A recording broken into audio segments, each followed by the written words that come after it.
Realme C75 તો કેમ છે મારા ગુજરાતી મિત્રો મજામાં ને Realme તરફથી નવો સ્માર્ટફોન છે જે વોટરપ્રૂફ છે અને આ ફોન ફક્ત ને ફક્ત 12,000માં ઉપલબ્ધ છે અને સાથે આ ફોન હાથમાંથી પડી જશે તો પણ કંઈ નહીં થાય અને હા આનું લુક તો જોરદાર છે જ તે પણ સાથે 6000 mAh ની બેટરી પણ આવે છે તો આ ફોન વિશે હું બહુ મસ્ત વાત કરવાનો છું કેમ કે આ સ્માર્ટફોન મેં ટેસ્ટ કરી લીધો છે અને હું તમને બહુ આની વિશે જણાવવાનો છું અને હા થોડી ઘણી ખામી પણ છે મોબાઈલમાં એ પણ જણાવવાનો છું અને હા હું તમને બધા જ ફોનના સ્પેસિફિકેશન જણાવવાનો છું તો જે તમે ચેનલ પર નવા હો તો પહેલાં જલ્દીથી ચેનલને સબસ્ક્રાઇબ કરી નાખો તો લુક એન્ડ બોડીથી શરૂઆત કરીએ તો મિત્રો આ ફોન Realme તરફથી એકદમ યુનિક ડિઝાઇન સાથે આવેલો છે હા આની ડિઝાઇન છે ને મને વધારે પર્સનલી ગમી ગઈ કેમ કે અહીં પાછળ તમને મોર પીચ જેવી ડિઝાઇન લાગે છે આમ શું કહેવાય પીછા ટાઈપની ડિઝાઇન જોવા મળે છે અને જ્યારે તડકામાં જાય છે ને ત્યારે તેની ચમક બહુ જોરદાર લાગે છે હા કેમેરા મોડ્યુલ તો થોડુંક સેમ લાગે છે પાછળના વેરિયન્ટ જેવા પણ હા આમ કહું કે ડિઝાઇન થોડીક યુનિક છે અને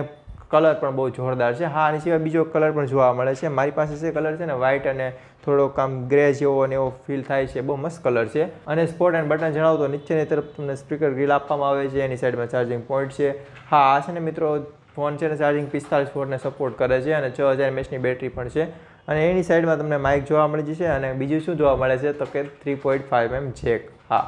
12,000માં ફોન છે એટલે 3.5mm જેક આરામથી જોવા મળી જાય છે અને ઉપર તરફ જોઈએ તો તમને અવાજની છાપ જોવા મળે છે જેનાથી અવાજ વધારી અને ઘટાડી શકાય છે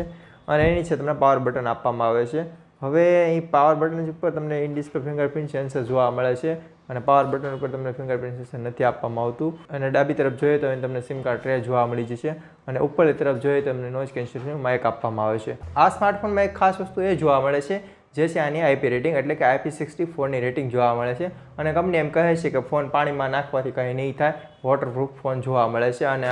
ફોન હાથમાંથી પડી જશે તો પણ કંઈ નહીં થાય ફોનને હા એ બધું સારું વસ્તુ જોવા મળે છે અને જો આની બેટરીની વાત કરીએ તો આમાં તમને 6000 mAhની બિગ બેટરી જોવા મળે છે આ બેટરી છે ને મિત્રો આમ બહુ મોટા નંબર સાથે આવી છે અને હા ચાર્જિંગ પણ એટલું ફાસ્ટ થાય છે એટલે કે 45 વોટથી ચાર્જિંગ સપોર્ટ કરે જ છે પણ હું કહું કે આ બેટરી છે ને મિત્રો તમે લોંગ ટાઈમ નહીં વાપરી શકો એટલે કે દિવસમાં તમારે ફોનને એક વખત તો ચાર્જ કરવો પડશે તેની પાછળનું કારણ છે હું તમને આગળ કહેવાનો છું પહેલાં હું તમને આની ડિસ્પ્લે વિશે જણાવી દઉં તો મિત્રો અહીં ડિસ્પ્લે સાઇઝ તમને છે ને 6.72 ઇંચની જોવા મળે છે આ ડિસ્પ્લે છે ને મિત્રો તમને 90 હર્ટ્ઝ સાથે જ આપવામાં આવે છે એટલે કે 120 હર્ટ્ઝનો રિફ્રેશ રેટ અહીં નહીં જોવા મળે હા આ પંચ હોલ ડિસ્પ્લે જોવા મળે છે એક વસ્તુ સારું કહી શકાય પણ હું તમને કહું કે આમાં શું ખામી છે તો એ છે આની IPS LCD ડિસ્પ્લે છે અહીં તમને એમોલેડનું પેનલ નહીં જોવા મળે અને 90 હર્ટ્ઝનો રિફ્રેશ રેટ જોવા મળે છે અને બીજી વાત કરું કે બ્રાઇટનેસ અહીં તમને બ્રાઇટનેસ 690 નીટની જોવા મળે છે જે આમ આઉટડોરમાં પણ ઉપયોગી થાય છે જોવામાં વાંધો નથી આવતો પણ હા તમને આમાં ઇન ડિસ્પ્લે ફિંગરપ્રિન્ટ સેન્સર જોવા મળે છે અને ઓલવેઝ ઓન ડિસ્પ્લે પણ આપવામાં આવે છે એ બંને સારું કહી શકાય હવે વાત મિત્રો આના એન્ડ્રોઇડ વર્ઝનની કરીએ તો આમાં તમને એન્ડ્રોઇડ વર્ઝન 15 સાથે મોબાઈલ લોન્ચ થયો છે અને સાથે તમને Realme UI 6.0 જોવા મળે છે આ બંને વસ્તુ કહું ને તો બહુ જોરદાર છે હા Realme UI એટલું બધું જોરદાર નથી પણ 15 અપડેટ સાથે આવેલો છે ને એન્ડ્રોઇડ વર્ઝન એ વસ્તુ સારું કહી શકાય પણ Realme UIની વાત કરીએ તો એ એટલું બધું ક્લીન નથી હા Realmeનો ફોન છે એટલે તમને થર્ડ પાર્ટી એપ્લિકેશન આરામથી જોવા મળી જશે જેને અનઇન્સ્ટોલ પણ કરી શકાય છે એ કાંઈ વધારે વાંધોવાળું વસ્તુ નથી પણ વાંધો આવે છે આના પ્રોસેસરમાં હા અહીં તમને MediaTek Dimensity 6300 પ્રોસેસર જોવા મળે છે હવે આ પ્રોસેસર છે ને મિત્રો આમ કહે કે બહુ વધારે પડતી ગેમિંગ માટે નથી બનેલું કે આમ કહી શકાય કે તમારે વધારે પડતું મલ્ટીટાસ્કિંગ કરવું તો એની માટે નથી બનેલું હા તમારે ડેઇલી યુઝમાં મોબાઈલ લેવો હોય જેમ કે તમારે યુટ્યુબમાં વિડીયો જોવા છે ઇન્સ્ટાગ્રામમાં રીલ્સ જોવી છે હા તેની માટે તમે આ મોબાઈલને ખરીદી શકો છો અને તેની માટે આ પ્રોસેસર તમને ઉપયોગી પણ થાય છે પણ હું એમ કહું કે તમારે વધારે પડતી ગેમ રમવી હોય તમારે મોટી મોટી ગેમો PUBG Free Fire જેવી ગેમો રમવી હોય તો એની માટે આ ફોન નથી બનેલો તમે એક વખત પહેલાં ટેસ્ટ કરજો ખુદ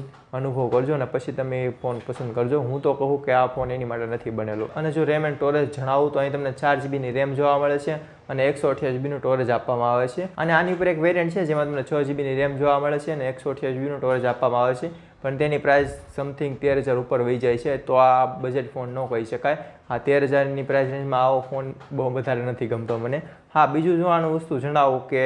આમાં તમને વિડીયો જોવાની કેવી મજા આવશે તો વિડીયો બહુ મજા આવવાની ડિસ્પ્લે સારી છે પંચ હોલ છે જેના કારણે તમને વ્યુઇંગ સારું એવું આપી દે છે અને પ્લસ કલર પણ સારા એવા જોવા મળે છે વાત જો આ ફોનના કેમેરાની કરીએ તો અહીં તમને કેમેરો છે ને મિત્રો રેર કેમેરો એટલે કે મેઇન કેમેરો 32 મેગાપિક્સલનો જોવા મળે છે અને થોડુંક એક ડેપ્થ સેન્સર પણ આપવામાં આવેલું છે અને આગળની સાઈડ તમને 8 મેગાપિક્સલનો સેલ્ફી સેન્સર જોવા મળે છે હવે ફોટો અને વિડીયોની ક્વોલિટીની વાત કરું તો બહુ વધારે નથી સારી આવતી ડિસેન્ટ રીતે આમાં આવે છે હા મેં ટેસ્ટ કરવાનો છે મોબાઈલને વધારે પડતો અને ત્યારે હું તમને કહીશ કે આ ફોન સ્માર્ટફોન તમારે ખરીદવો જોઈએ કે નહીં અત્યારે હું તમને થોડું ઘણું કહી દઉં કે આ સ્માર્ટફોનમાં છે ને મિત્રો કેમેરા એટલા બધા ખાસ નથી હા, ડિસ્પ્લે થોડીક સારી જોવા મળે છે, લુક મોબાઈલનું જોરદાર આવે છે અને જો કનેક્ટિવિટી તમને જણાવું તો અહીં તમને 5Gનો સપોર્ટ તો જોવા મળે જ છે, સાથે તમને બ્લૂટૂથ જોવા મળી જશે, વાઈફાઈ જોવા મળી જશે, NFC સપોર્ટ નહીં આપવામાં આવે, GPS સિસ્ટમ જોવા મળી જાય છે. આ બધી કનેક્ટિવિટી તો આમાં આવે જ છે. મને આ ફોનમાં શું સારું લાગ્યું તો એ છે આની બેટરી. આમાં 6000 mAhની બેટરી છે અને 45 વોટ ચાર્જિંગ સપોર્ટ કરે છે,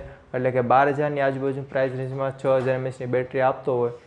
તો આ મોબાઈલ એક સારી વસ્તુ કહી શકાય. અને સાથે તો આનું લુક પણ બહુ સારું એવું જોવા મળે છે. હા, કેમેરા ડિસેન્ટ જોવા મળે છે અને પ્રોસેસર એટલું બધું ખાસ નથી અને ડિસ્પ્લે પણ સારી એવી જોવા મળે છે. આ તમારો Realme C75નું રિવ્યૂ. જો વિડીયો સારો લાગ્યો હોય તો વિડીયોને જલ્દીથી લાઇક કરી નાખો, ચેનલને સબસ્ક્રાઇબ કરી નાખજો અને બાજુનું બેલ આઇકન જરૂર પ્રેસ કરજો એટલે મારા નવા વિડીયો તમને જલ્દી મળતા રહે. અને આ વિડીયો તમારા ગુજરાતી ભાઈબંધ સાથે શેર કરી દો અને એક બજેટ સ્માર્ટફોન લેવાની ઈચ્છા રાખતા હોય તેને આ પણ વિડીયો શેર કરી દેજો. હા, આ હતું મારું આ ગુજરાતીમાં રિવ્યૂ. હા, હું મળીશ તમને એક નવા વિડીયોની સાથે, એક નવા ટોપિકની સાથે, એક નવા સ્માર્ટફોનની સાથે. તો ત્યાં સુધી જોતા રહો વિડીયો ટેક ગુજરાતી. જય જય ગરવી ગુજરાત.